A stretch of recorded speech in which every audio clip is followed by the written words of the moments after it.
He bought an abandoned house, but never expected 3 alien girls were secretly living beneath it. John Mitchell had always dreamed of owning a house that was truly his own. After years of renting cramped apartments in the city and saving every penny he could, he finally had enough to buy something special. He was practical and cautious, but he also had a quiet love for old buildings. There was something in their age, their history, that made him feel connected to the past. When he first saw the mansion on the outskirts of town, he felt a strange mix of excitement and unease. The house had been abandoned for decades and its paint was peeling. The windows were covered in dust and the roof sagged in places. But for John, it had character. Its large front porch, broken but sturdy, seemed to promise stories if only someone would listen. The local townspeople had their own ideas about the place. Rumors of it being haunted were common, but John never believed in ghosts. He thought old houses just made noises when they settled, or maybe the wind played tricks on the mind. The moment he signed the papers and took ownership, he felt a sense of freedom he had never known. This house was his. He could do anything he wanted with it. He spent the first few days just walking through the rooms, running his hands along the cracked walls, imagining the house restored to its former glory. But the house had secrets. On his second night, as he was walking through the living room, he heard it, a faint tapping coming from below. At first he froze, thinking it was the wind, but the sound repeated, steady, deliberate, as if someone or something was moving in the basement. His heart raced. He convinced himself it was a raccoon or some small animal.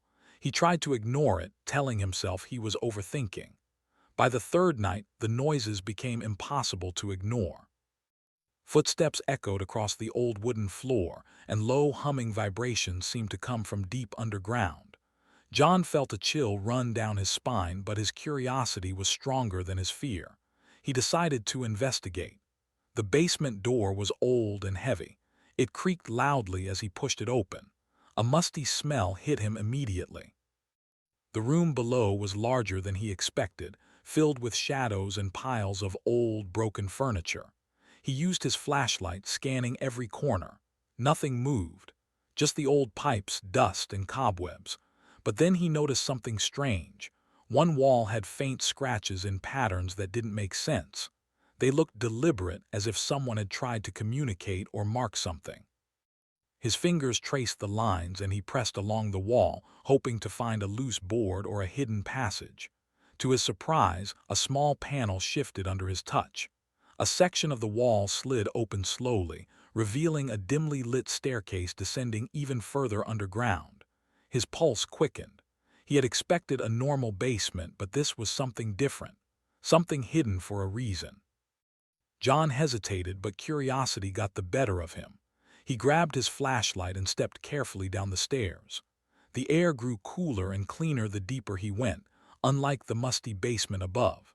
Strange lights flickered along the walls, soft and greenish, like the glow of bioluminescent plants. He could hear faint whispers, though he couldn't make out the words.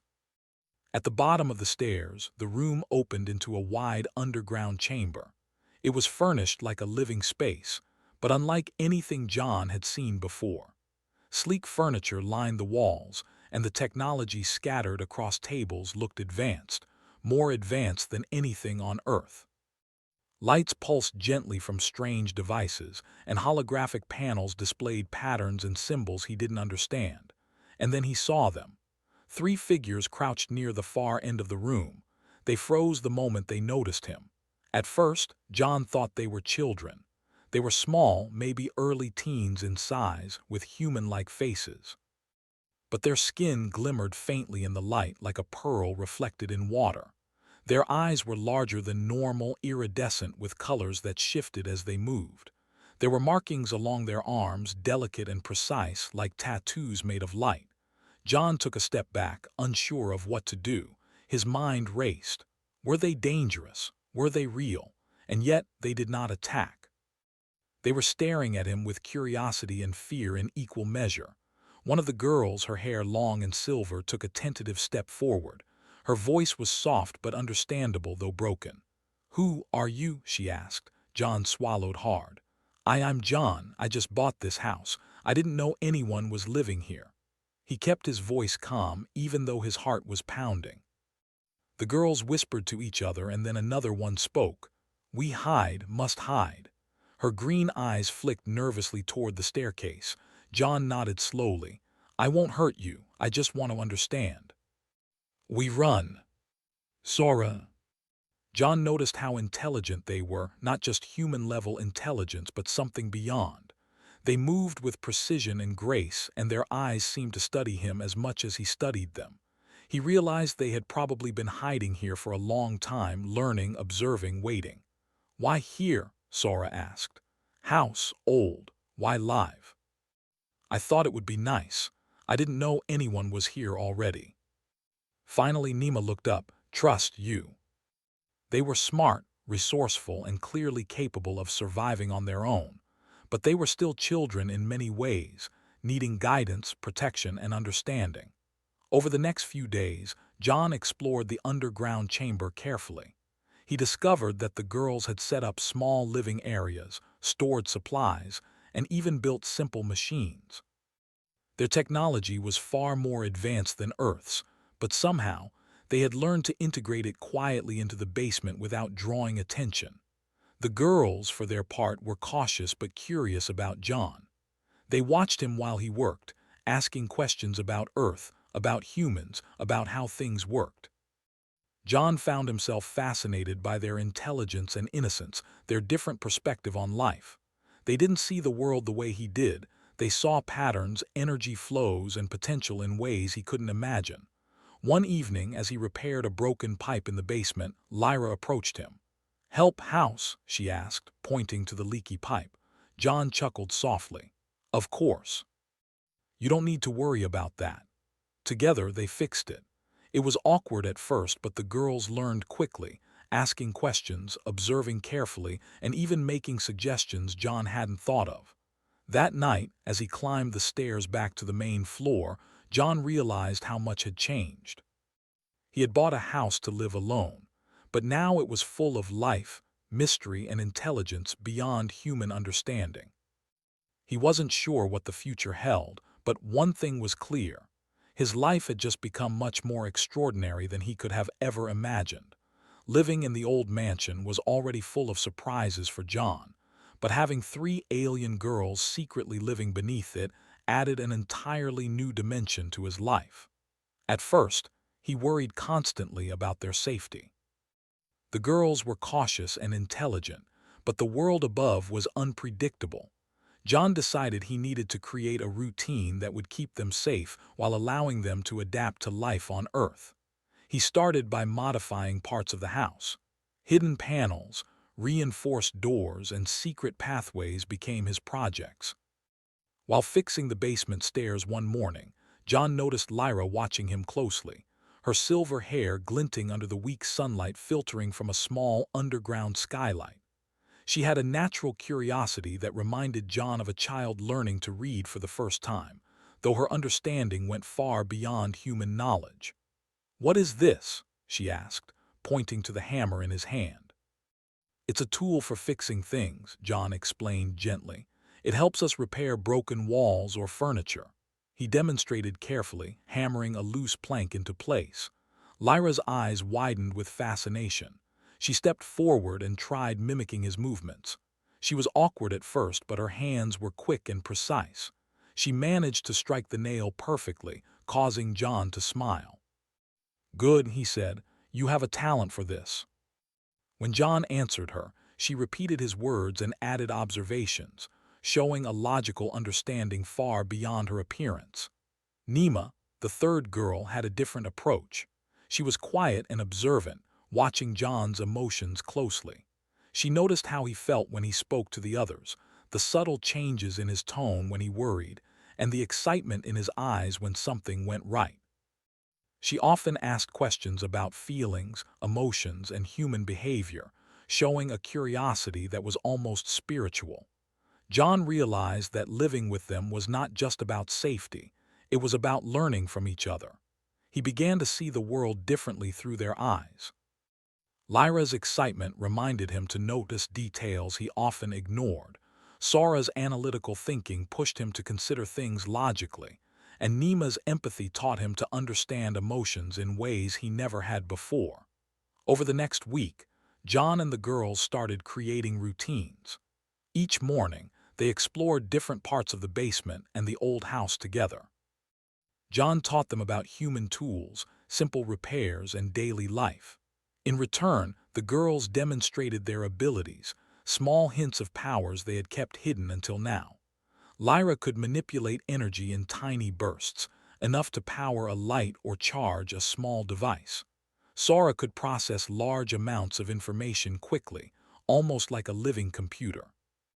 Nima had the ability to understand complex emotions instantly, making it easy for her to comfort or guide the others.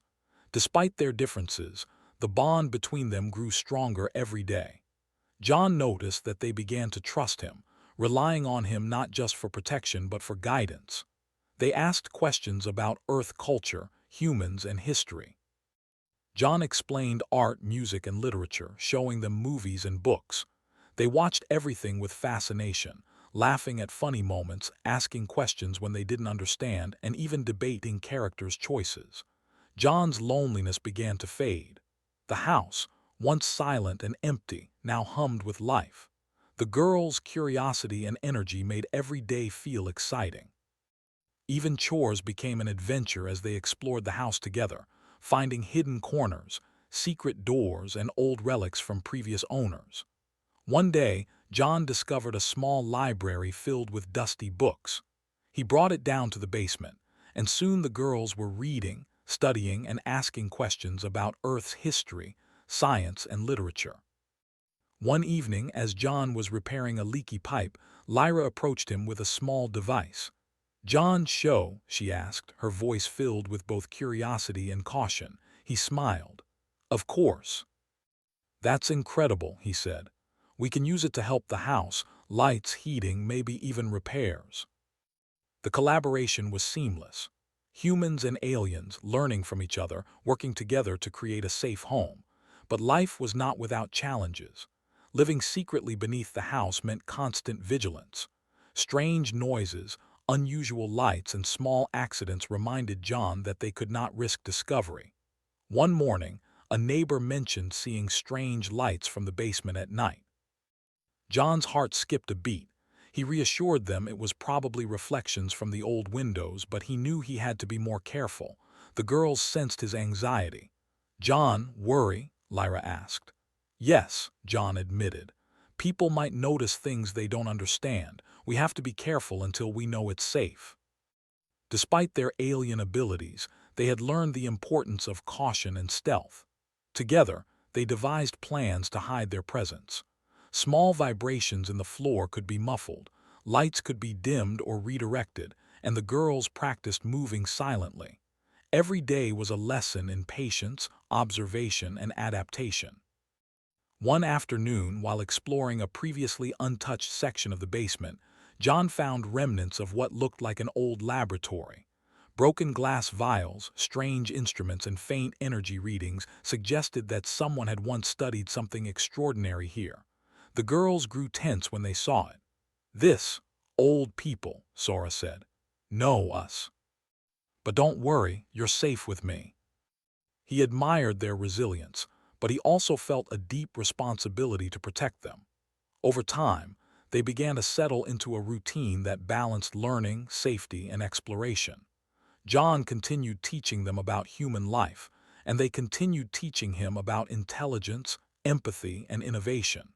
Every day was a discovery, and every night was a careful exercise in vigilance. Despite the challenges, small joys became common. Lyra laughed when she first tasted chocolate, her eyes wide with amazement at the sweetness. Sora was fascinated by human mathematics, quickly solving problems that had stumped her teachers for years. Nima loved listening to music, her head tilting in rhythm, as if she could feel the emotions of each note. John realized that he was no longer just their protector. He was their friend, their teacher, and in many ways their family. The three girls had brought life, excitement, and purpose into his quiet existence, and they had begun to teach him something he had forgotten: the joy of curiosity, the wonder of learning, and the value of trust. Yet, as peaceful as life had become, John could not shake a lingering sense of unease. The girl's mention of others searching, of running and hiding, stayed with him. He knew that living in secret was only a temporary solution. Eventually, someone might come looking. He would need to prepare for that day, not just to protect them but to ensure that the extraordinary bond they had formed could continue safely. For now, though, he focused on the present. Each day was a chance to build trust, to learn, and to create a home where the impossible could coexist with the ordinary. The abandoned house, once silent and empty, had become a sanctuary, a place of learning and friendship, and a reminder that life could be full of surprises if one was open to them. And as John watched Lyra, Sora, and Nima quietly working together to organize their hidden home, he realized that this strange, unexpected family might just be the most extraordinary discovery of all. Life in the old mansion had settled into a careful rhythm for John and the three alien girls. They had routines, hidden spaces, and a system that kept them safe. Yet despite their precautions, John couldn't shake the uneasy feeling that someone might be watching. The girls had mentioned before that others were searching for them, though they never fully explained who these others were.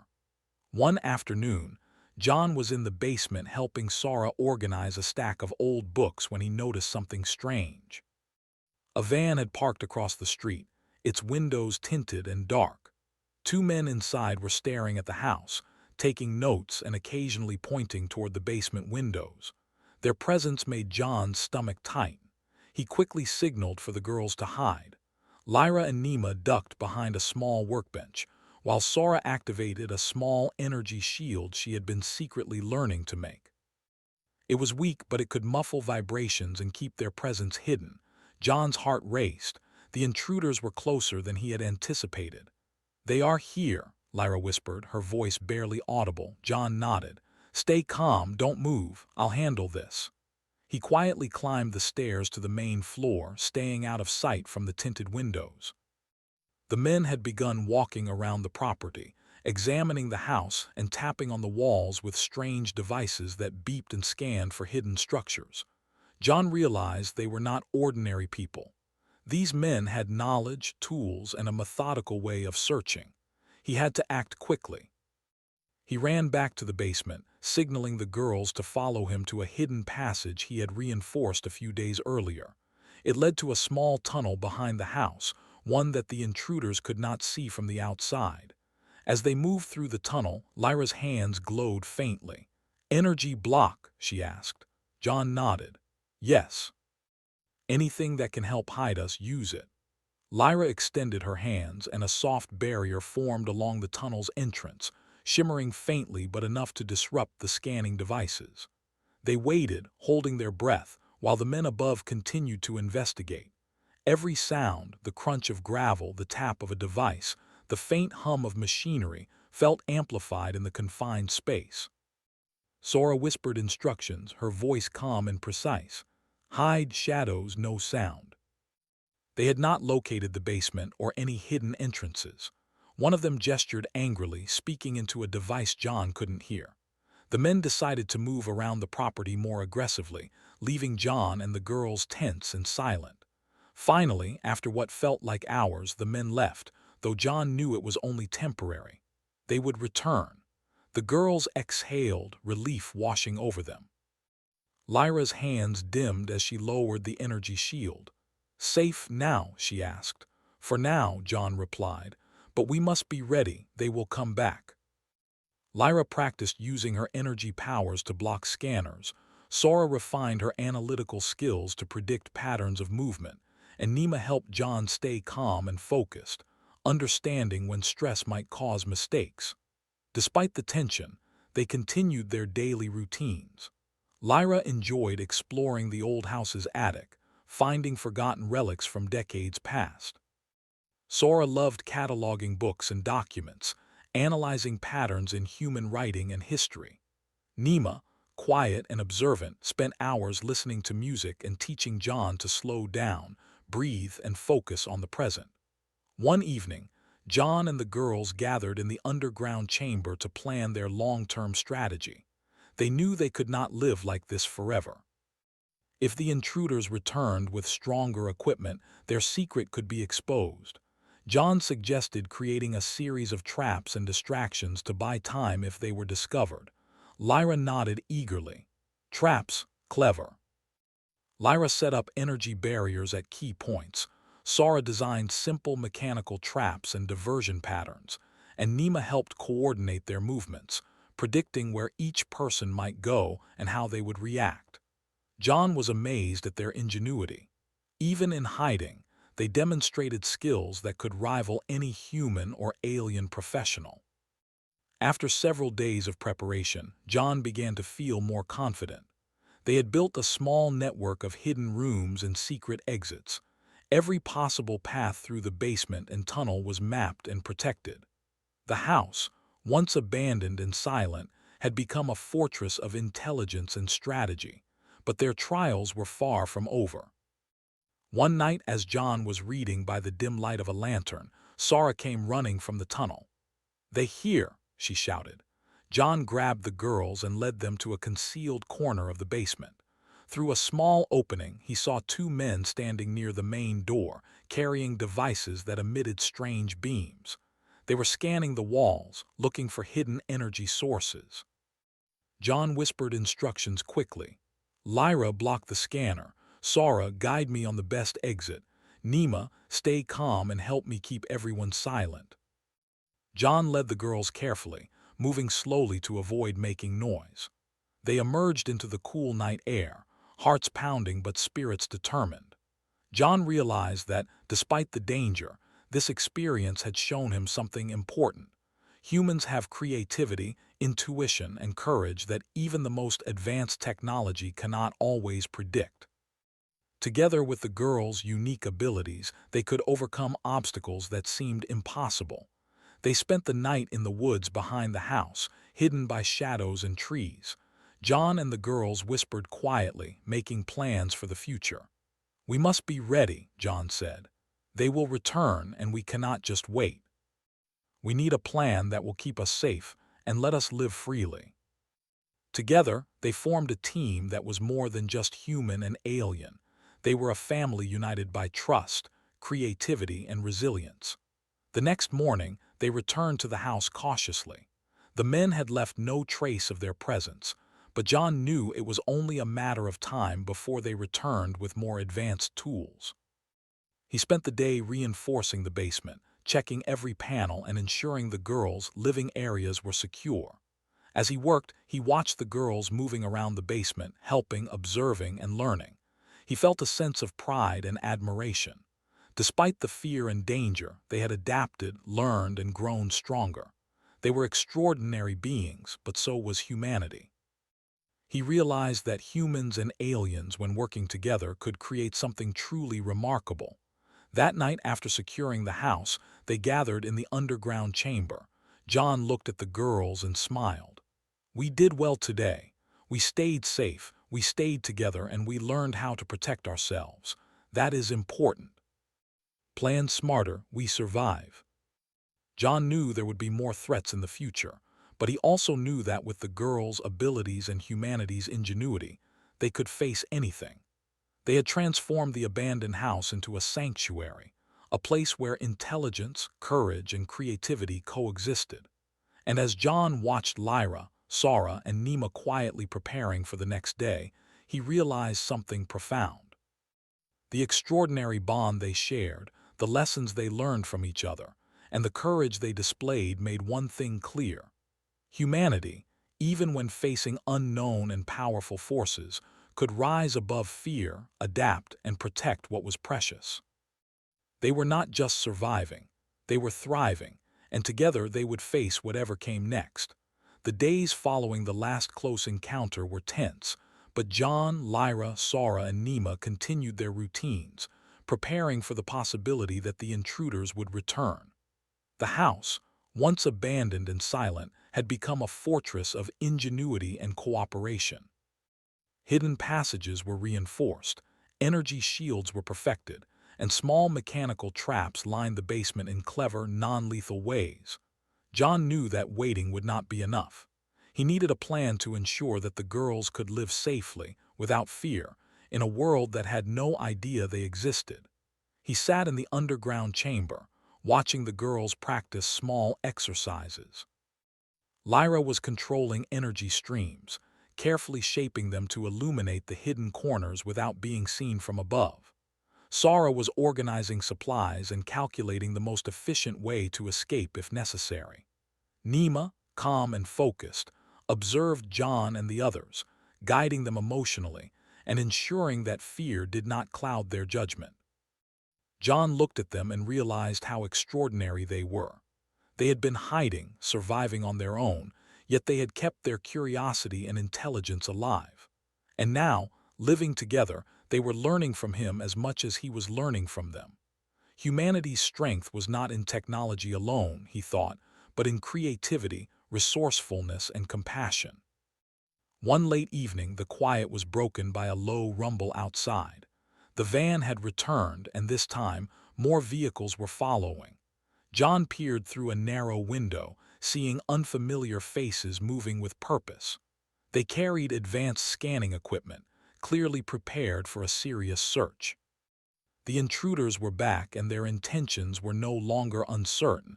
They were determined to find the girls. John quickly gathered the girls. "We have to act fast," he whispered. "They are coming, and we need to make sure we stay safe." Sara reviewed escape routes and diversion plans she had created, pointing to a series of tunnels and secret doors. Nima placed a hand on John's arm, her calm presence giving him the strength to act decisively. "Together, we can," she said softly. They moved silently through the hidden passages, placing small decoys and activating automated distractions designed to mislead the intruders. Each step was calculated, every decision precise. John felt a surge of confidence. They were not powerless. The girls' abilities, combined with human ingenuity, gave them an edge that no ordinary intruder could anticipate. The intruders began scanning the basement, their devices beeping and humming. Lyra extended her energy shield across one of the walls, causing a false reading that diverted their attention. Sora guided John and the girls through a hidden tunnel that led to the side of the house, while Nima coordinated their movements so they would not make a sound. The intruders were clever, but they were predictable in ways John had learned to anticipate. As they reached a hidden exit into the backyard, John realized they needed one final diversion to secure their escape. He instructed the girls to stay hidden, while he set up a mechanical decoy near the main entrance. Using simple levers and pulleys, he rigged a set of lights and small moving objects to mimic the presence of someone in the basement. The decoy worked perfectly. The intruders focused on the false signals, leaving the girls undetected. John led them to a safe spot behind a cluster of trees where they could observe without being seen. Breathing heavily, John looked at them. "We did it. They didn't find you. Survive now." The next day, John realized that waiting and hiding was no longer enough. They needed a more permanent solution. He began researching ways to help the girls integrate safely into human society while remaining protected. With their intelligence and abilities, he knew they could blend in with the right guidance and preparation. He also knew that, when the time was right, the girls could teach humanity something extraordinary, if only it was done carefully. Over the following weeks, John and the girls worked tirelessly. Lyra and Sara helped repair parts of the mansion that had been neglected for decades. Nima helped John create a network of signals and safe spaces around the house, ensuring that any future intruders would be detected long before they reached the girls. Every day, the girls learned more about humans, their strengths, weaknesses, and the ingenuity that allowed a species without superpowers to thrive on a diverse and challenging planet. John began teaching them skills that went beyond survival. He taught them about human culture, about art, music, and literature. Lyra laughed at the absurdity of some comedies. Sora analyzed patterns in classic literature, and Nima absorbed the emotions behind the music, learning to understand humans on a deeper level. In return, the girls shared knowledge of their own technology, energy manipulation, and understanding of the universe. John realized how much humanity could learn from them, and how much they could learn from humans. But their peace was not complete. The intruders would return, John knew, and sooner or later they would escalate their efforts. One evening, while the girls were practicing energy control, Sora paused and said, "Others stronger coming. Prepare."